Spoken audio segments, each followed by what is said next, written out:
إن الحمد لله نحمده ونستعينه ونستغفره ونعوذ بالله من شرور أنفسنا ومن سيئات أعمالنا من يهده الله فلا مضل له ومن يضلل فلا هادي له وأشهد أن لا إله إلا الله وحده لا شريك له وأشهد أن محمدا عبده ورسوله أما بعد فإن خير الحديث كتاب الله وخير الهدي محمد صلى الله عليه وسلم وشر الأمور محدثاتها وكل محدثة بدعة وكل بدعة ضلالة وكل ضلالة في النار. أعوذ بالله السميع العليم من الشيطان الرجيم. بسم الله الرحمن الرحيم. يا أيها الذين آمنوا اتقوا الله حق تقاته ولا تموتن إلا وأنتم مسلمون. وقال يا أيها الناس اتقوا ربكم الذي خلقكم من نفس واحدة وخلق منها زوجها وبث منهما رجالا كثيرا ونساء واتقوا الله الذي تساءلون به والأرحام إن الله كان عليكم رقيبا. يا أيها الذين آمنوا اتقوا الله وقولوا قولا سديدا يصلح لكم أعمالكم ويغفر لكم ذنوبكم ومن يطع الله ورسوله فقد فاز فوزا عظيما. قال الله تعالى في القرآن المجيد أم حسبتم أن تدخلوا الجنة ولما يأتيكم مثل الذين خلوا من قبل مستهم البأساء والضراء وزلزلوا حتى يقول الرسول والذين معه متى نصر الله ألا إن نصر الله قريب. تمام طرح کی تعریف و توصیفات اللہ وحدہ لا شریک کے لیے جو تمام جہانوں کا پالنہار ہے، اور لاکھوں کروڑوں درود و سلام اللہ کے آخری نبی جناب محمد رسول اللہ صلی اللہ علیہ وسلم پر. یا ایھا الذین آمنوا صلوا علیہ وسلموا تسلیما. اللهم صل علی محمد وعلی آل محمد کما صلیت علی ابراہیم وعلی آل ابراہیم انک حمید مجید. اللهم بارک علی محمد وعلی آل محمد کما بارکت علی ابراہیم وعلی آل ابراہیم انک حمید مجید. محترم حاضرین جمعہ، السلام علیکم ورحمۃ اللہ وبرکاتہ. اسلام اور ایمان کا راستہ یہ آزمائشوں اور قربانیوں کا راستہ ہے. ایمان کا راستہ، اسلام کا راستہ، یہ جنت کا راستہ ہے. یہ پھولوں کی سینچ نہیں ہے. دنیا کے اندر جب ایک آدمی ایمان پر چلتا ہے، اسلام پر چلتا ہے، توحید پر چلتا ہے، تو یہ کانٹوں کے راستے پر چلتا ہے. اور جنت جو ملنے والی ہے وہ اسی راستے پر ملنے والی ہے. اس میں قدم قدم پر آپ کو اپنی خواہشات کو قربان کرنا پڑے گا. اس میں قدم قدم پر آپ کو اپنی نفسانیات کو قربان کرنا پڑے گا. اپنی محبوب چیزوں کی قربانی دینی پڑے گی. ابھی میں نے خطبہ مسنونہ کے بعد آپ کے سامنے قرآن کریم کی ایک آیت کریمہ تلاوت کری. اللہ تعالیٰ نے ایسی حقیقت کو اس آیت کے اندر بیان کیا. اللہ تبارک و تعالیٰ نے فرمایا ام حسبتم ان تدخلوا الجنۃ ولما یأتیکم مثل الذین خلوا من قبل. اللہ نے فرمایا کیا تم نے یہ گمان کر لیا ہے کہ تم ایسے ہی جنت میں چلے جاؤ گے، حالانکہ ابھی تم پر وہ مصیبتیں نہیں آئی، وہ پریشانیاں نہیں آئی جو تم سے پہلے کی امتوں پر آئی تھی. مستھم البأساء والضراء، کہ تم سے پہلے کی امتوں پر بیماریاں، تنگ دستیاں، تکلیفیں اور پریشانیاں آئی اور ان کو ہلا ڈالا گیا، ان کو جھنجھوڑ دیا گیا. ان کو کیا کر دیا گیا؟ ان کو ہلا دیا گیا. ایسے حالات آ گئے کہ حتی یقول الرسول والذین معہ متی نصر اللہ. ایسے حالات آ گئے، لوگوں نے اس طریقے سے ویوہار کر دیا کہ رسول اور ان کے ساتھی کہہ پڑے کہ متی نصر اللہ، اللہ کی مدد کب آئے گی. الا ان نصر اللہ قریب. لیکن یہ دنیا کے لوگ اگر تمہیں ٹکا بوٹی کر دے، تمہیں جلا دے، مار دے، یا پھر کچھ اور کر دیں، کسی طریقے سے بائیکاٹ کر دیں، اللہ تبارک و تعالیٰ نے یہاں پر آپ کو پیچھے سے بھی ایک سپورٹ کیا. کہا کہ الا ان نصر اللہ قریب، کہ سن لو خبردار اللہ کی مدد قریب ہے. حضرات گرامی، آج یہ خبریں سننے میں آتی ہیں کہ فلاں جگہ توحید پر ہونے کی وجہ سے ستایا گیا، توحید کو اپنانے کی وجہ سے پریشان کیا گیا، بائیکاٹ کیا گیا، مارا گیا، قتل کر دیا گیا، لوگوں کی طرف سے پریشر ہوتا ہے، لوگوں کی طرف سے ایک ٹارگیٹ بنا دیا جاتا ہے کہ اس کے اوپر اس کو پریشرائز کرنا ہے۔ اللہ کے نبی کی حدیث ہے جس میں آپ نے فرمایا کہ سب سے زیادہ اللہ تعالیٰ اپنے نبیوں کو آزماتا ہے، پھر نبیوں کے بعد جو جتنا نیک ہوتا ہے اس حساب سے اللہ تبارک و تعالیٰ ان کو کیا کرتا ہے؟ آزماتا ہے۔ سب سے زیادہ آزمائش کس کی ہوتی ہے؟ سب سے زیادہ آزمائش اس کی ہوتی ہے جو سب سے زیادہ ایمان والا ہوتا ہے۔ اور اس زمین پر بتائیے کہ انبیاء کرام سے زیادہ ایمان والا کون تھا؟ لیکن سب سے زیادہ آزمائش کس کی ہوئی؟ انبیاء کرام کی ہوئی۔ ترمذی کی حدیث ہے، سعد ابن ابی وقاص رضی اللہ تعالیٰ عنہ راوی حدیث ہے کہ وہ جو ہے سوال کرتے ہیں اللہ کے نبی صلی اللہ علیہ وسلم سے کہ ای الناس اشد بلاء، کہ اللہ کے رسول صلی اللہ علیہ وسلم سب سے زیادہ کس کی آزمائش ہوتی ہے؟ اللہ کے نبی صلی اللہ علیہ وسلم فرماتے ہیں الانبیاء، نبیوں کی جو ہے سب سے زیادہ زمین پر آزمائش ہوتی ہے، نبیوں کی آزمائش ہوتی ہے۔ پھر اللہ کے نبی نے فرمایا ثم الامثل فالامثل، پھر جو ان کے بعد ایمان والے ہوتے ہیں، پھر جو ان سے بعد ایمان والے ہوتے ہیں، یعنی جتنا انسان کا ایمان جو ہے گھٹتا جائے گا، کم ہوتا جائے گا، اس کی آزمائش اللہ تبارک و تعالیٰ ختم کر دے گا، کیونکہ اس کا دل لگتا ہے کس چیز میں؟ اس کا دل لگتا ہے مال و دولت میں، اس کا دل لگتا ہے دنیاوی زندگی میں، اس کا دل لگتا ہے دنیاوی زینت میں، اس کا دل لگتا ہے نفسانی خواہشات میں، اس کا دل لگتا ہے اپنی محبوب چیزوں میں۔ اس کی تمام کوششیں جو ہوتی ہیں وہ کس چیز کے لیے ہوتی ہیں؟ وہ دنیا کے لیے ہو رہی ہے۔ اب یہ بتائیے کہ ذرا اللہ تبارک و تعالیٰ کو بلا کر انسان اگر دنیا کو یاد رکھے گا اور صرف دنیا کے پیچھے بھاگے گا، اللہ تبارک و تعالیٰ بھی اسے بلا دے گا۔ لیکن جب ایک کوئی جنت میں جانے والا انسان ہوتا ہے، اللہ اس کو دنیا کے اندر نکھار دیتا ہے کہ تو پوری طریقے سے نکھر کے آ، تجھے جنت الفردوس میں جگہ ملے گی۔ اب ذرا غور سے سنیے گا، اللہ کے نبی صلی اللہ علیہ وسلم نے آگے کیا فرمایا؟ فَإِنْ كَانَ دِينُهُ صُلْبًا ابْتِلَاهُ اللَّهُ، کہ بندہ اپنے دین کے اندر جتنا زیادہ سخت ہوگا اس کی اتنی ہی زیادہ اللہ تبارک و تعالیٰ آزمائش کرے گا۔ وَإِنْ كَانَ فِي دِينِهِ رِقَّةٌ، اور اگر دین کے اندر لچک ہے، اگر کسی کے دین کے اندر گنجائش ہے، راستے نکالنے کی جگہ ہے، تو اس کی آزمائش کو اللہ تبارک و تعالیٰ ختم کر دے گا۔ اس کی آزمائش دنیا کے اندر نہیں ہوگی، اس کو فائنل جو فیصلہ ہوگا، آخری فیصلہ، وہ کون سا فیصلہ ہے؟ قیامت کے دن اس کو منظر نظر آ جائے گا۔ تو نبی کریم صلی اللہ علیہ وسلم فرماتے ہیں ابتلیا علی قدر اعمالہ، کہ انسان کو اس کے اعمال کے بقدر آزمایا جاتا ہے، انسان کو اس کے اعمال کے بقدر آزمایا جاتا ہے۔ کبھی کبھی اتنی آزمائشیں بندے پر آتی ہے کہ اللہ کے نبی فرماتے حتی یترکہ یمشی علی الارض لیس علیہ خطیہ، کہ بندہ چلتا تو زمین پر ہے لیکن اس چلنے کے باعث بھی اللہ تبارک و تعالیٰ اس کے تمام گناہوں کو معاف کر دیتا ہے، وہ چلنا بھی اس کے لیے کفارہ بن جاتا ہے۔ اتنی آزمائشیں کبھی کبھی بندے پر آ جاتی ہے۔ اب ذرا آپ قرآن مجید کو اٹھائیے، آپ احادیث اللہ کے نبی صلی اللہ علیہ وسلم کی احادیث مبارکہ کو اٹھائیے، اور اس کے بعد آپ دیکھیے کہ اس کے اندر سب سے زیادہ آزمائشیں کس کے اوپر ہے؟ کیا ان کے اوپر ہے جو عیش و آرائش کے اندر ملوث تھے؟ کہ اللہ رب العزت نے ان کے لوگ ابھی مال کی ہی کمی نہیں ہوئی، وہ دنیا سے گئے تو لوگوں نے ان کو سلامی ٹھوکی، وہ دنیا میں تھے تو ان کے پیر زمین پر نہیں ہوتے تھے، وہ تو عیش و آرام کی زندگی، لگژری زندگی گزار کر چلے گئے۔ لیکن آزمائشیں کن کے اوپر آئی؟ جو اللہ کے نیکوکار بندے تھے، متقی اور پرہیزگار بندے تھے۔ تو اللہ تبارک و تعالیٰ اسی کو آزماتا ہے، اور پھر اس کے چلنے کے باعث اس کے تمام گناہوں کو معاف کر دیتا ہے، کیونکہ اللہ کے نزدیک اس دنیا کی حیثیت آخرت کے اور جنت کے مقابلے میں کچھ بھی نہیں ہے۔ اگر ہوتی تو اللہ تبارک و تعالیٰ یہاں پر کفار کو ایک لقمہ نہیں چکنے دیتا۔ تو یہاں پر ایک بات یہ سمجھنے کی ہے کہ اگر انسان کے اوپر آزمائش آتی ہے تو اس کے ایمان کے اور اس کے اعمال کے بقدر آتی ہے۔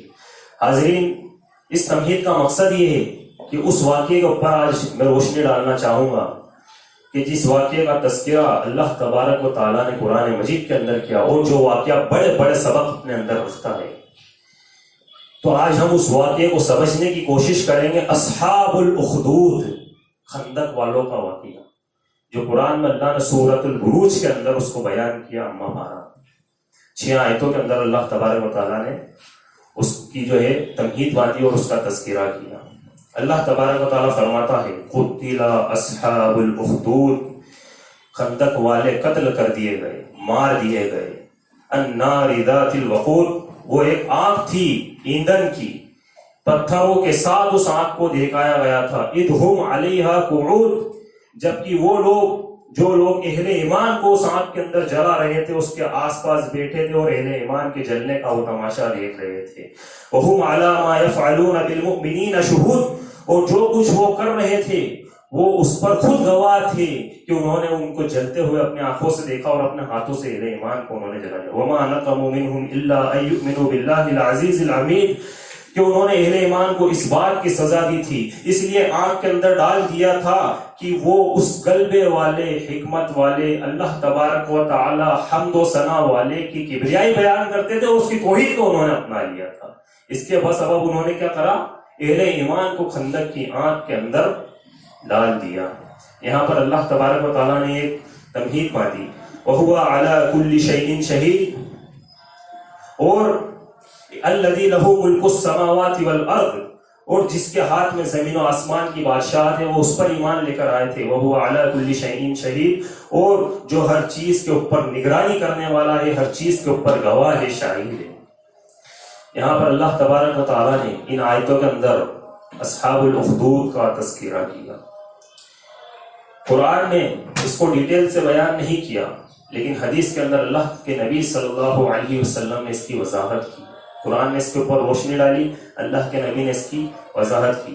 اب سوال یہ ہے کہ جن لوگوں نے اہل ایمان کو اتنی سخت سزا دی، ان کا انجام کیا ہوا؟ ان کا انجام اللہ تبارک و تعالیٰ نے کیا کیا؟ تو اللہ نے ان کے دنیاوی سزا کا تذکرہ نہیں کیا، دنیاوی عذاب کا ان کا تذکرہ نہیں کیا. اللہ کے یہاں کامیابی کا معیار دنیا نہیں ہے، یا عذاب کا معیار دنیا نہیں ہے. اللہ کے نزدیک دنیاوی عذاب کی حیثیت ہی کچھ نہیں ہے، کیونکہ اللہ نے جو جہنم تیار کر کے رکھی ہے اس کے عذاب کے مقابلے میں دنیا اگر عارضی جہنم بن جائے تو چل جائے گا.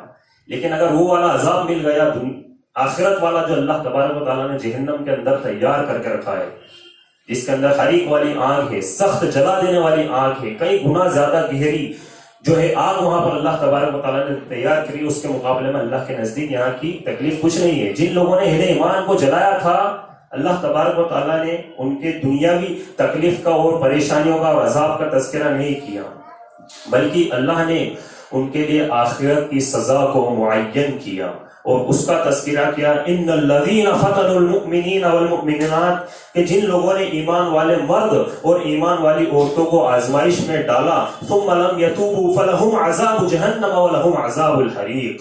یہاں پر اللہ تبارک و تعالیٰ نے فرمایا کہ پھر وہ بغیر توبہ کیے ہوئے دنیا سے چلے گئے. ثم لم یتوبوا، وہ بغیر توبہ کیے ہوئے دنیا سے چلے گئے. جن لوگوں نے اہل ایمان کو آنکھ کے اندر ڈالا، جن لوگوں نے اہل ایمان کو پریشان کیا، وَلَهُمْ عَذَابُ جَهَنَّمَ، ان کے لیے جہنم کا عذاب ہے. وَلَهُمْ عَذَابُ الْحَرِيقِ، اور اسپیشل عذاب ہے ان کے لیے، ایک الگ عذاب کو جو ہے اللہ تبارک و تعالیٰ نے سخت عذاب کو ان کے لیے تیار کر کے رکھا. کب تک ایک انسان چلے گا؟ وہ گئے کہ نہیں دنیا سے؟ گئے کو کتنا ٹائم ہو گیا، کتنا وقت ان کو ہو گیا، دنیا میں ہی تھے نا.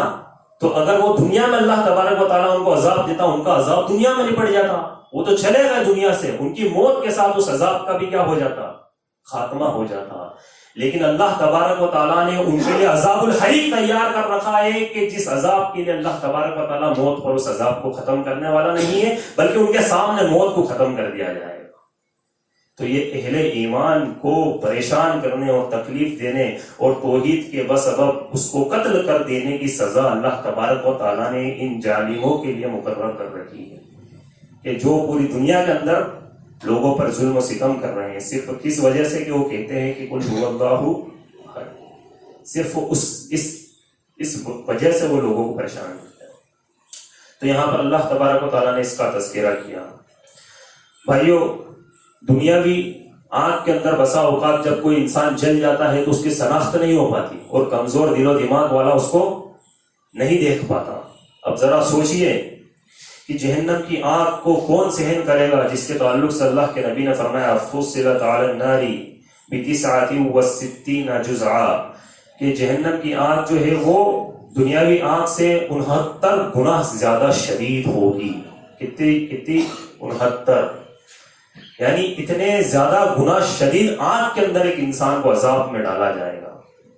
اب آگے اللہ رب العزت نے اہل ایمان کا ذکر کیا، فرمایا ان الذین آمنوا وعملوا الصالحات لہم جنات تجری من تحتها الانہار ذلک الفوز الکبیر، کہ جو لوگ ایمان لائے اور جنہوں نے عمل صالح کیا، لہم جنات تجری من تحتها الانہار، ان کے لیے جنتیں ہیں جن کے نیچے نہریں جاری ہیں، ذلک الفوز الکبیر، اور یہ بہت بڑا اجر ہے۔ اب ذرا یہاں پر سوچنے کی بات یہ ہے کہ اس کو جہنم کی آگ میں، مطلب اس کو دنیاوی آگ کے اندر جلا دیا گیا، اس کو بوٹی بوٹی کر دیا گیا، اس کو قتل کر دیا گیا، اس کی زندگی کو برباد کر دیا گیا، پھر بھی اللہ تبارک و تعالیٰ نے ان تمام چیزوں کے بعد کیا کہا؟ ذالک الفوز الکبیر، کہ یہ بہت بڑی کامیابی ہے۔ کامیابی کیوں کہا؟ کیونکہ اگر ایک انسان ایمان کی حالت پر ہے اور اگر وہ بوٹی بوٹی ہو کر بھی دنیا سے جاتا ہے تو اللہ رب العزت کے نزدیک ایک کامیابی ہے، بقدر اس کے کہ ایک انسان جو ہے عیش و آرام میں ہو اور بے ایمانی کی حالت میں دنیا سے چلا جائے۔ بے ایمانی کی حالت میں دنیا سے جانا اور عیش و آرام میں جانا، یہ اللہ رب العزت کے نزدیک کامیابی نہیں، بلکہ کامیابی کا ضامن کیا ہے کہ ایک انسان بھلے ٹکڑے ٹکڑے ہو جائے لیکن وہ ایمان ساتھ میں اس کا جانا چاہیے۔ تو اللہ رب العزت ذالک الفوز الکبیر، یہ بہت بڑی کامیابی ہے۔ کوئی نبی کی شان میں اگر گستاخی کرتا ہے، کوئی اگر مرتد ہو جاتا ہے، کوئی دین سے پھر جاتا ہے، کوئی صحابہ کرام کو گالی گلوچ کرتا ہے، یا پھر قرآن مجید کے تعلق سے نعوذ باللہ الٹا سیدھا بولتا ہے، تو یہ کیا، یہ بتائیے آپ کہ کیا اللہ کے نبی کی شان میں کوئی کمی آنے والی ہے؟ کیا قرآن مجید کے مقام و مرتبے میں کوئی کمی آنے والی ہے؟ کیا اللہ کی شان میں کوئی کمی آنے والی ہے؟ کیا صحابہ اکرام کی شان میں کوئی کمی آنے والی ہے؟ کوئی کمی نہیں آنے والی، بلکہ وہ خود اس کے وجہ سے وہ خود ذلیل ہو جائے گا۔ وہ خود کیا ہو جائے گا؟ ذلیل ہو جائے گا۔ 1400 سال پہلے اللہ کے نبی صلی اللہ علیہ وسلم کے پاس ایک آدمی آیا، وہ عیسائی تھا۔ اس نے آ کر اللہ کے نبی سے کہا کہ میں اسلام کو قبول کرنا چاہتا ہوں۔ اللہ کے نبی نے اس کو جو ہے شہادت دلوائی، وہ اسلام کے آغوش میں آ گیا۔ اللہ کے نبی نے اس سے پوچھا کہ کیا تو لکھنا پڑھنا جانتا ہے؟ اس نے کہا کہ ہاں میں لکھنا پڑھنا جانتا ہوں۔ تو کہا کہ اب تو جو ہے قرآن کی آیتیں لکھ، میں تجھے بتاتا ہوں۔ اللہ کے نبی اس کو بتاتے تھے، وہ قرآن کی آیتیں لکھتا تھا۔ چند روز بعد وہ کیا ہو گیا؟ وہ واپس سے مرتد ہو گیا۔ وہ واپس سے کیا ہو گیا؟ عیسائی دھرم کے اندر چلا گیا۔ عیسائیت سے آیا تھا، واپس عیسائی میں چلا گیا، اور پھر اس نے پروپیگنڈا کیا اللہ کے نبی صلی اللہ علیہ وسلم کے خلاف، کہ وہ لوگوں کے اندر یہ مشہور کرتا تھا کہ وما یدری محمد الا ما کتبت، کہ محمد کو صرف نعوذ باللہ صلی اللہ علیہ وسلم کو صرف اتنا ہی یاد ہے جتنا میں نے ان کو لکھ کر دیا ہے۔ کیا بولتا تھا وہ؟ کہ محمد صلی اللہ علیہ وسلم کو اتنا ہی یاد ہے جتنا میں نے انہیں صرف لکھ کر دیا ہے۔ تو جب اس نے یہ سارا پروپیگنڈا چلایا، نہ تو اللہ کے نبی نے اس کا جواب دیا، نہ صحابہ اکرام نے اس کا جواب دیا، کیونکہ ان کو پتا تھی کہ اس کا جواب کون دے گا۔ صحابہ اکرام نے جواب نہیں دیا، اللہ کے نبی صلی اللہ علیہ وسلم نے جواب نہیں دیا۔ جس دن وہ مرا، جس دن وہ اس دنیا سے انتقال کر گیا، بخاری اور مسلم کی روایت ہے کہ اس کے خاندان والے اس کو لے کر گئے، اس کو دفنا کر آئے، دوسرے دن آ کر دیکھتے ہیں اس کی لاش باہر پڑی۔ تو انہوں نے کہا، وہ کہنے لگے ھذا فعل محمد و اصحابہ، کہ ضرور یہ محمد اور اس کے ساتھیوں کا کام ہوگا، کیونکہ یہ ان کے بارے میں الٹا سیدھا بولتا تھا اور یہ محمد کے بارے میں پروپیگنڈے چلاتا تھا۔ پھر انہوں نے گڈھا کھودا، تھوڑا اوندا کھودا، اور اس کے اندر پھر اس کو کیا کرا؟ اس کو پھر دفنا دیا، اور پھر چلے گئے۔ پھر آ کر دیکھتے اس کی لاش واپس سے باہر پڑی۔ پھر وہ آئے، پھر انہوں نے اور اوندا گڈھا کھودا اور پھر اس کے اندر اس کو ڈالا، پھر آ کر دیکھا، پھر اس کی لاش باہر پڑی۔ انہوں نے پریشان ہو کر اس کی لاش کو پھینک دیا، بہا دیا۔ اب ذرا سوچئے کہ ذلت کس کے سبب ملی اس کو؟ اس نے کس سے دشمنی لی؟ اللہ اور اس کے رسول صلی اللہ علیہ وسلم سے۔ تو اہل ایمان سے دشمنی، اہل ایمان کو مصیبت پہنچانا، ان کو قتل کرنے کی کوشش کرنا، یہ دنیا کے اندر بھی اللہ ذلیل کرتا، اور آخرت میں تو ذلت والا عذاب اللہ تبارک و تعالیٰ نے تیار کر رکھا ہے۔ تو یہ ہوتا ہے کہ جب کوئی انسان اللہ اور اس کے رسول کے دائرے کے باہر جاتا ہے تو اس کو زمین بھی قبول نہیں کرتی۔ اب ذرا ہم دیکھتے ہیں کہ سورۃ البروج کی جو آیتیں اللہ تبارک و تعالیٰ نے جو تمہید ان کی باندھی، اس کے پیچھے واقعہ کیا ہے؟ اس کے پیچھے کا واقعہ ہم دیکھتے ہیں، ایک بڑا واقعہ، ہم اس کو مختصر میں دیکھنے کی کوشش کریں گے انشاءاللہ۔ جو آیتیں اللہ تبارک و تعالیٰ نے سورۃ البروج کے اندر اتاری، امام مسلم رحمۃ اللہ علیہ نے اس کو کتاب الزہد کے اندر نقل کیا ہے، اور اس کے راوی جو ہے وہ حضرت صہیب رومی رضی اللہ تعالیٰ عنہ ہے۔ اللہ کے نبی صلی اللہ علیہ وسلم فرماتے ہیں تم سے پہلے کی امتوں میں ایک بادشاہ تھا، اس کے دربار میں ایک بہت بڑا جادوگر تھا۔ جب اس کے بڑھاپے کا وقت آ گیا، جب وہ جادوگر کو لگ گیا کہ میرے بڑھاپے کا وقت آ گیا ہے اور میں چلا جاؤں گا تو میرے ساتھ میرے جادو کا بھی علم اٹھ جائے گا، تو اس نے بادشاہ سے یہ درکار کیا کہ مجھے کوئی ایک لڑکا جو ہے آپ دے دیجئے، ایک بچہ دے دیجئے، یا پھر کوئی شخص ایسا تیار کر دیجئے کہ میں اپنا یہ علم اس کے اندر ٹرانسفر کر دوں، میں جادو کا علم کیا کروں، اس کو سکھا دوں تاکہ یہ علم میرے ساتھ نہ اٹھے۔ تو بادشاہ نے ایک لڑکے کو تعینات کر دیا کہ یہ لڑکا ہے اور یہ تمہارے پاس روزانہ کیا کرے گا، جادو کا علم سیکھنے کے لیے آئے گا۔ نبی صلی اللہ علیہ وسلم فرماتے ہیں کہ یہ لڑکا جب جادوگر کے گھر جاتا تھا علم سیکھنے کے لیے تو راستے میں ایک راہب کا، ایک عالم کا گھر پڑتا تھا، اور یہ لڑکا اس سے ملتا ہوا اس کے جادوگر کے پاس جاتا تھا، اس عالم کی، اس راہب کی وہ باتیں سنتا تھا، اس کی باتیں اس کو بہت پسند آیا کرتی تھی، اور وہ سن کر پھر وہ جادوگر کے پاس سیکھنے کے لیے جایا کرتا تھا۔ تو یہ اس کا روزانہ کا شیڈیول بن گیا، معمول بن گیا کہ وہ اب جب بھی جادوگر کے پاس سیکھنے کے لیے جاتا تو کس کے پاس ہوتا ہوا جاتا، اس راہب کے پاس ہوتا ہوا جاتا، اس کی بھی باتیں سنتا اور جادوگر کی بھی سنتا اور اس سے بھی سیکھتا۔ تو کبھی کبھی جادوگر کے یہاں جانے میں اس کو دیر ہو جاتی تو جادوگر اس کو کیا کرتا تھا، مارتا بھی تھا، اس کو پیٹتا تھا۔ تو اس نے آ کر راہب کو یہ پورا معاملہ بتایا کہ دیکھیں میرے ساتھ اس طریقے سے ہوتا ہے کہ میں یہاں پر آتا ہوں اور میں آپ سے علم سیکھتا ہوں اور پھر یہاں سے جاتا ہوں، میں لیٹ ہو جاتا ہوں تو مجھے مارتا ہے۔ تو راہب نے اسے کہا کہ تو جب تو جادوگر کے یہاں جانے میں لیٹ ہو جائے تو یہ بول دینا کہ مجھے گھر والوں نے روک لیا تھا اس لیے میں لیٹ ہو گیا، اور جب گھر جانے میں لیٹ ہو جائے تو یہ بول دینا کہ مجھے جادوگر نے روک لیا تھا تو میں اس وجہ سے لیٹ ہو گیا۔ اب اس سے ایک مسئلہ تو یہاں پر یہ پتہ چلتا ہے کہ اگر کسی کا ایمان بچانے کے لیے، کسی کے دین کو بچانے کے لیے، اور کسی نے اگر اسلام کے آغوش میں ہے اس کو بچانے کے لیے اگر توڑیا کیا جائے، بولا جائے تو اگر باتوں کو گول مول کیا جائے یا تھوڑا سا جھوٹ بولا جائے تو وہاں پر وہ چل سکتا ہے، کیونکہ ایمان بڑی چیز ہے بنسبت ایک چھوٹے سے جھوٹ ہے۔ تو یہاں پر جو ہے راہب نے اس کو یہ والی بات بتائی، اب وہ اسی طریقے سے کرتا تھا۔ اب چنانچہ اس کا جب یہ ڈیلی کا معمول ہو گیا، اللہ کے نبی صلی اللہ علیہ وسلم فرماتے کہ ایک دن وہ جادوگر کے پاس جا رہا تھا تو راستے میں ایک بڑا جانور تھا جو پڑا ہوا تھا اور تمام لوگ رکے ہوئے تھے۔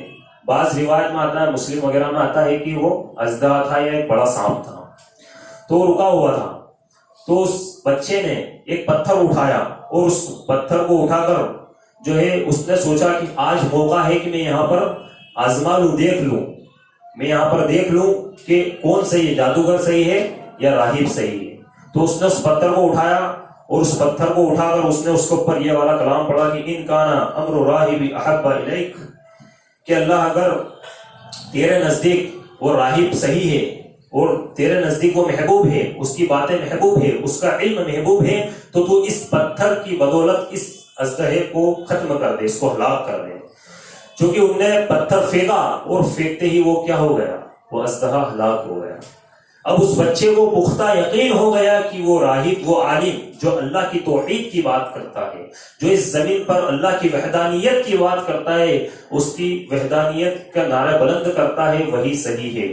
جب اس کو یقین ہو گیا تو اس نے پوری رودات سے آ کر راہب کو جو ہے ساری کہانی سنائی، سارا مسئلہ بتایا کہ اس طریقے سے میرے پاس رستے میں ہوا۔ تو راہب نے کہا کہ میں نے تجھے جو علم سکھایا ہے اس کی بدولت اللہ نے تجھے مجھ سے بھی بڑا مقام دیا ہے، اور مجھے امید ہے کہ تیرا معاملہ بہت مشہور ہو جائے گا۔ تو خبردار اگر تو اس کی وجہ سے قید کر دیا جائے یا تجھے پکڑ دیا جائے یا پریشان کیا جائے تو میرا نام کسی کو مت بتانا۔ اس سے ایک بات یہ پتا چلی کہ اگر اوپنلی اسلام کے اوپر عمل کرنا مشکل ہو رہا ہے تو سیکریٹلی بھی عمل کیا جا سکتا ہے۔ دنیا کے بہت سارے خطے ایسے ہیں، الحمدللہ آج ہم یہاں پر جمع ہیں، ہم یہاں پر اللہ اور اس کے رسول کی بات کر رہے ہیں، اللہ کے نبی صلی اللہ علیہ وسلم کی سنتوں کی، قرآن کی بات کر رہے ہیں، قرآن کی تلاوت کر رہے ہیں، لیکن بہت سارے خطے دنیا کے اندر ایسے ہیں جہاں پر قرآن کو گھر کے اندر رکھنا بھی جرم ہے، نعوذ باللہ، لوگ نہیں رکھ پاتے، پڑھنا بھی جرم ہے۔ تو یہاں پر آپ دیکھ لیجئے کہ اگر کہیں پر اوپنلی اسلام پر عمل کرنا مشکل ہو رہا ہے تو وہاں پر سیکریٹلی بھی عمل کیا جا سکتا ہے۔ تو اس نے یہ کہا کہ تو میرا نام مت بتانا اگر تو قید کر دیا جائے، اس کے بعد اللہ کے نبی صلی اللہ علیہ وسلم فرماتے ہیں کہ اس بچے کو اللہ تبارک و تعالیٰ نے معجزہ دیا، ایک کرامت دی. دیکھیے لوگ بولتے کہ اہل حدیث جو ہے معجزات کو یا کرامات کو نہیں مانتے. یقیناً ہم مانتے ہیں، لیکن انہی کو مانتے ہیں جو قرآن اور حدیث سے ثابت ہیں. باقی اس کے علاوہ جتنی بھی جھوٹی روایتیں ہیں یا پھر فضول کے ادھر ادھر کی کراماتیں جو بتائی جاتی ہیں ان کو ہم نہیں مانتے، بلکہ جو قرآن اور حدیث سے ثابت ہیں ان کرامات کو ہم مانتے ہیں. کہ اللہ کے نبی صلی اللہ علیہ وسلم کے بھی کئی معجزات ہیں، پوری معجزات کے اوپر اللہ کے نبی کی کتابیں لکھی ہوئی ہیں معجزات کے تعلق سے. تو ہم ان تمام معجزات کو مانتے ہیں، لیکن وہ ثابت ہے کس چیز سے؟ کتاب و سنت سے. اگر اس کے خلاف جائے گا تو والا معجزہ نہیں مانا جائے گا. تو اللہ تبارک و تعالیٰ نے اس بچے کو معجزہ دیا کہ وہ پیدائشی اندھے لوگوں کو ٹھیک کر دیا کرتا تھا، اور وہ کوڑی لوگوں کو بھی کیا کرتا تھا؟ ٹھیک کر دیا کرتا تھا. اور صحیح مسلم کے الفاظ ہے کہ وہ تمام بیماریاں، جو بھی بیماریاں ہوا کرتی تھی، وہ اللہ تبارک و تعالیٰ کے حکم سے وہ لوگوں کو اوپر دم کیا کرتا تھا، اور وہ ان کی بیماریاں دور ہو جایا کرتی تھی، وہ ٹھیک ہو جایا کرتے تھے، ان کو شفا مل جایا کرتی تھی. اب جب اس کا معاملہ مشہور ہو گیا، سب دور پھیل گیا کہ اس طریقے سے بچہ ہے اور یہ لوگوں کے اوپر دم کرتا ہے اور لوگ ٹھیک ہو جاتے ہیں، تو بادشاہ کے دربار میں ایک درباری تھا. وہ درباری جو ہے وہ پیدائشی اندھا تھا. تو جب اس کو پتا چلی کہ اس طریقے سے معاملہ ہے، تو وہ ڈھیر سارے تحفے لے کر اس بچے کے پاس گیا اور اس بچے سے جا کر بولا کہ یہ سارے تحفے تو رکھ لے، اور تجھے جو چاہیے تو مجھے بتانے میں تجھے دے دوں گا، بس تو مجھے شفا دے دے، میری آنکھوں کو تو ٹھیک کر دے. تو اس بچے نے جواب دیا، اس نے کہا کہ انما یشفی اللہ، کہ میں شفا نہیں دیتا بلکہ شفا دینے والی ذات اللہ کی ہے. شفا دینے والی ذات کس کی ہے؟ اللہ کی ہے. درباری نے کہا کہ اللہ کون ہے؟ تو اس بچے نے کہا کہ اللہ میرا رب ہے، اور وہ تیرا بھی رب ہے، اسی نے اس کائنات کو بنایا، وہ مالک الملک ہے. اس نے اللہ تبارک و تعالیٰ کا انٹروڈکشن اس کو کروایا. درباری نے جو ہے اسی وقت جو ہے اللہ کی توحید کو قبول کر لیا، ایکسپٹ کر لیا، وہ اسلام کے آغوش میں آ گیا. بچے نے اس کے اوپر کلمات پڑھ کے دم کرے، اللہ تبارک و تعالیٰ سے حکم سے اس کو شفا ملی، اور وہ پیدائشی اندھا تھا، اللہ رب العزت نے اس کو بینائی دے دی، آنکھیں دے دی. اب جب یہ مسئلہ ہوا، اگلے دن وہ بادشاہ کے دربار کے اندر آیا، اور جب وہاں پر آیا تو بادشاہ کو پتا تھی کہ بچپن سے اندھا تھا. تو بادشاہ نے جب اس کو دیکھا تو اس سے پوچھا کہ مر علیک بصرک، کہ تیری آنکھیں، تیری بینائی کہاں سے لوٹ آئی، کہ ابھی تک تو اندھا تھا. تو اس نے کہا کہ میرے رب اللہ نے مجھے یہ بینائی لوٹائی ہے. کس نے لوٹائی ہے؟ کہ میرے رب اللہ نے لوٹائی ہے. تو بادشاہ نے جیسے ہی یہ سنا تو اس نے کہا کہ میرے علاوہ تو کس کو رب مانتا ہے، کہ تیرا کون رب ہے میرے علاوہ، میں تیرا رب ہوں. تو اس کو ستانا شروع کر دیا، اس کو ٹورچر کرنا شروع کر دیا، اس کو پریشان کیا کہ بتا تجھے کس نے یہ ساری باتیں بتلائی. تو اس نے اس بچے کا نام لے دیا. اب بادشاہ نے کیا کرا، اس بچے کو بلوایا، اس بچے کو دربار کے اندر بلوایا اور پوچھا کہ بتا تیرا رب کون ہے. تو اس بچے نے کہا کہ میرا رب اللہ ہے. پھر اس کے بعد اس بادشاہ نے اس بچے کو پریشان کروانا شروع کیا، ٹورچر کروانا شروع کیا، اس کو مارا پیٹا. اس بچے نے سے اگلوایا کہ بتا تجھے کس نے سکھایا. تو اس بچے نے اس راہب کا نام لے لیا، اس عالم کا نام لے لیا، جب وہ جادوگر کے پاس جایا کرتا تھا، بیچ میں جس کا گھر پڑا کرتا تھا، وہ اس کے پاس جاتا تھا اور اس سے اللہ کی توحید کو سیکھتا تھا، اللہ کے دین کو سیکھتا تھا، اسلام کو سیکھتا تھا، اور وہی اس نے اسلام کو قبول کیا تھا. اس نے اس کا نام لے لیا.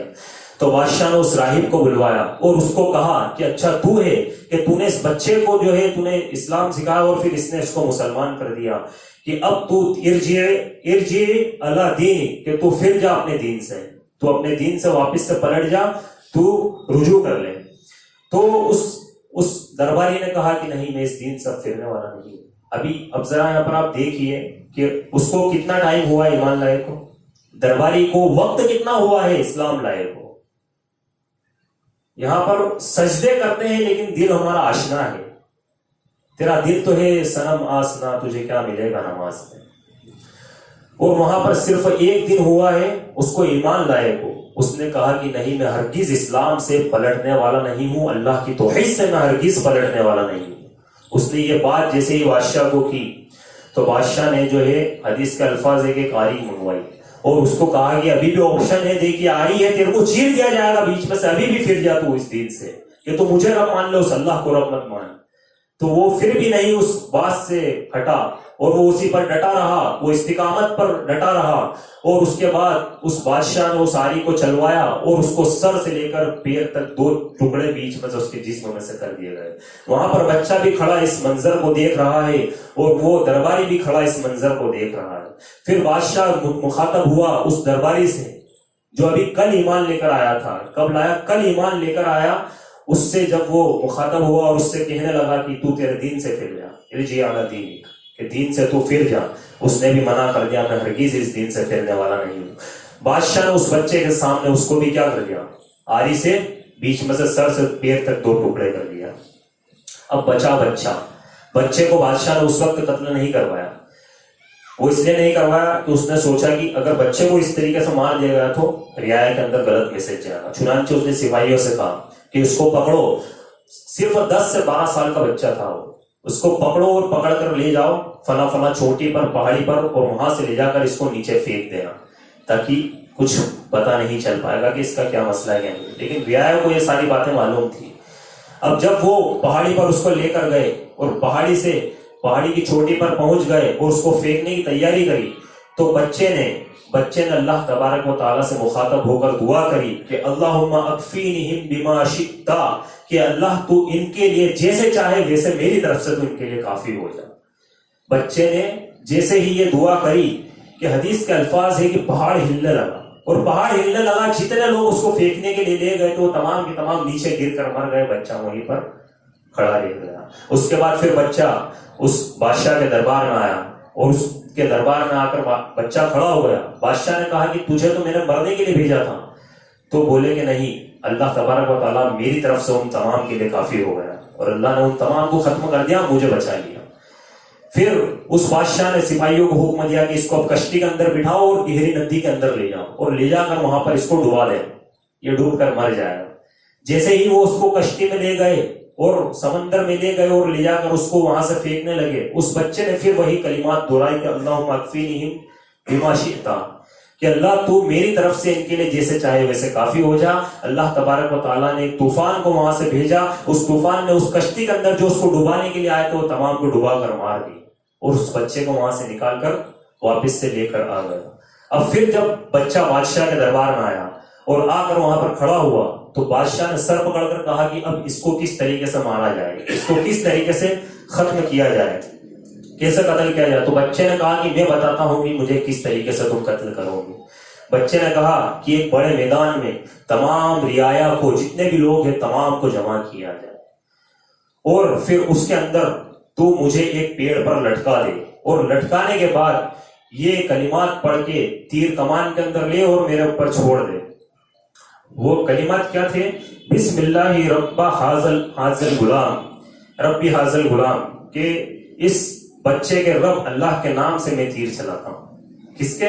اس بچے کے رب اللہ کے نام سے میں تیر چلاتا ہوں. اس بادشاہ نے کمان کے اندر تیر کو ڈالا اور اس کو لٹکایا. تمام رعایا دیکھ رہی تھی, اور بلند آواز سے یہ کہہ کر کہ بسم اللہ رب حاضل غلام کہہ کر اس بچے کے اوپر جیسے ہی تیر چھوڑا وہ بچہ دنیا سے رخصت ہو گیا. اس بچے کی روح جو ہے جسم میں سے نکل گئی. اب ذرا یہاں پر آپ دیکھیے کہ جتنی رعایا آس پاس کھڑی تھی, جتنے لوگ آس پاس کھڑے تھے, جتنے بھی لوگ وہاں پر موجود تھے, وہ تمام یہ تماشا دیکھ رہے تھے, وہ تمام اس چیز کو دیکھ رہے تھے, اور تمام کے تمام نے ایک وقت جو ہے اللہ رب العزت کی توحید کا نعرہ لگایا, اور تمام کے تمام اسلام کے آغوش کے اندر آ گئے.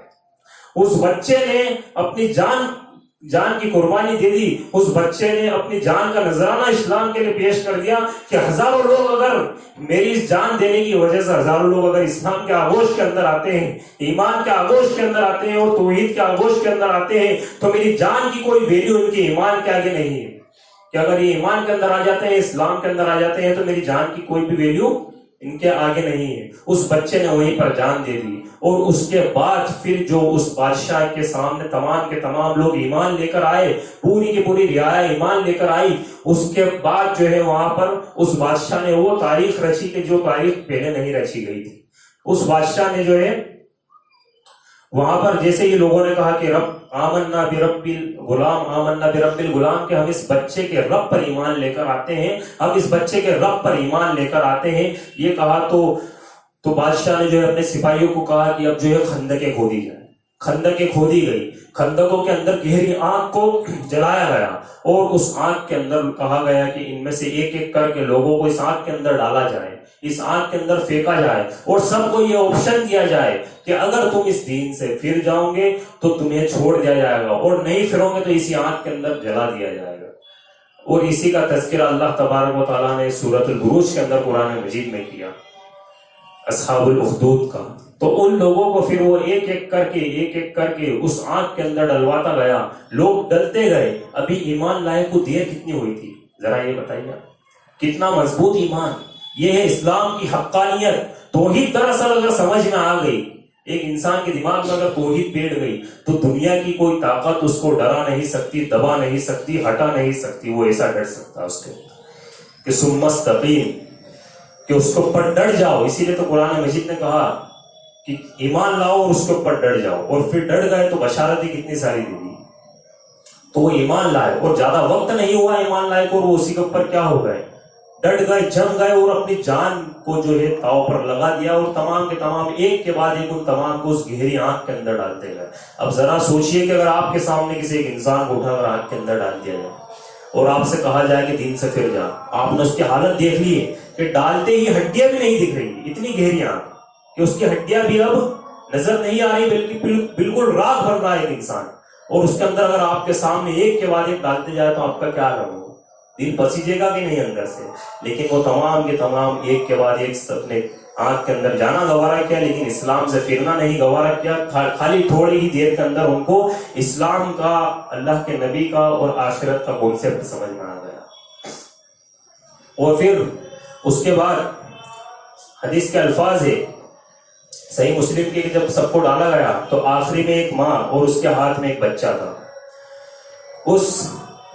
وہ معصوم بچہ جو اس ماں کے ہاتھ میں تھا, فتقاصعت, وہ جو ماں ہے وہ اپنے بچے کی طرف معصوم کی نظر سے دیکھ رہی تھی, بڑی ہمدردی کی نظر سے دیکھ رہی تھی کہ اب میرا یہ بچہ ہے اور مجھے کیا کرنا ہے, آنکھ کے اندر کودنا ہے, اس کے اندر چھلانگ لگانی ہے. تو وہ آنکھ کو دیکھ کر جھجکنے لگی, وہ ڈرنے لگی. لیکن اللہ تبارک و تعالیٰ نے اس بچے کو جو اس ماں کے ہاتھ میں تھا اس کو قوت گویائی دی, اس کو زبان دی, اور وہ بچہ بول پڑا, وہ بچہ بول اٹھا کہ یا امہ اصبری فإنکی علی الحق, کہ اے ماں تو صبر کر, تو یقیناً حق پر ہے, کہ تو صبر کر, تو یقیناً حق پر ہے.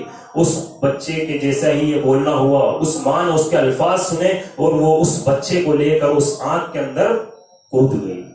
اس چھوٹے دودھ پیتے بچے کو لے کر وہ اس آنکھ کے اندر کود گئی. مفسرین کہتے ہیں کہ یہی وہ لوگ ہیں جو اصحاب الاخدود ہیں, جن کا تذکرہ اللہ تبارک و تعالیٰ نے قرآن مجید کے اندر کیا ہے. اور قرآن کہتا ہے کہ قتل اصحاب الاخدود, کہ مار پڑی ان پر جنہوں نے انہیں خندق کے اندر ڈالا. جن لوگوں نے اصحاب الاخدود کو خندق کے اندر ڈالا, جو خندق کے اندر جن لوگوں اہل ایمان کو جلایا گیا, جن لوگوں نے جلایا ان کے اوپر مار پڑی. اب ذرا یہ دیکھیے یہاں پر کہ قرآن مجید کا اسلوب کیسا ہے, کہ جلایا کنہیں گیا, اہل ایمان کو جلایا گیا خندق کے اندر, لیکن قرآن کہتا ہے کہ قتل اصحاب الاخدود, کہ مار دیے گئے وہ لوگ, مار پڑی ان لوگوں پہ جنہوں نے ان کو خندق کے اندر جلایا. تو اللہ رب العزت کے نزدیک دراصل یہ دنیا کی جو قربانیاں ہیں جو ہم دیتے ہیں, چاہے اگر ہم ایمان پر رہتے ہوئے ہمیں قتل کیوں نہ کر دیا جائے, ہمیں مٹا کیوں نہ دیا جائے, ہمارے چتڑے کیوں نہ اڑا دیے جائے, لیکن اللہ رب العزت کو یہ قربانی پسند ہے کہ اگر ہم ایمان کی حالت میں اس دنیا سے رخصت ہوتے ہیں تو اللہ رب العزت اسی کو کہتا ہے کہ ذالک الفوز الکبیر, کہ یہ سب سے بڑی کامیابی اور سب سے بڑی ناکامی یہ ہے کہ انسان بے ایمانی کی حالت میں دنیا سے چلا جائے, وہ ایمان پر نہ ہو, وہ توحید پر نہ ہو. تو یہ قرآن اللہ رب العزت نے جو نازل کیا, خالی اس کی 6 آیتوں میں اتنا دم ہے کہ اس کے اوپر 10 گھنٹے اگر اور بول دیا جائے تو وہ بھی کم پڑے. یہ بالکل مختصر میں واقعہ میں نے رکھنے کی کوشش کری. تو ذرا بتائیے کہ ہم اس قرآن کو چھوڑ کر کدھر جائیں, ہم اس قرآن کو کیوں نہیں پڑھتے, کیوں اس سے عبرت حاصل نہیں کرتے, کیوں ہم علم نہیں سیکھتے. علم سیکھنا فرض کر دیا گیا ہے مسلمان مرد اور عورت پر, اس کے باوجود جو ہے ہم اس سے عبرت اور نصیحتیں حاصل نہیں کرتے. تو ہمیں چاہیے کہ ہم جو ہے اس سے سبق لے کہ کبھی ایسے حالات پیدا ہو جائے تو ہمیں ایمان کو ترجیح دینا ہے, نہ کہ دنیاوی آلات کو ترجیح دینا ہے. آخر میں اللہ رب العزت سے دعا ہے کہ اللہ ہمیں کہنے اور سنت سے زیادہ عمل کرنے کی توفیق عطا فرمائے. آمین. تقبل یا رب العالمین.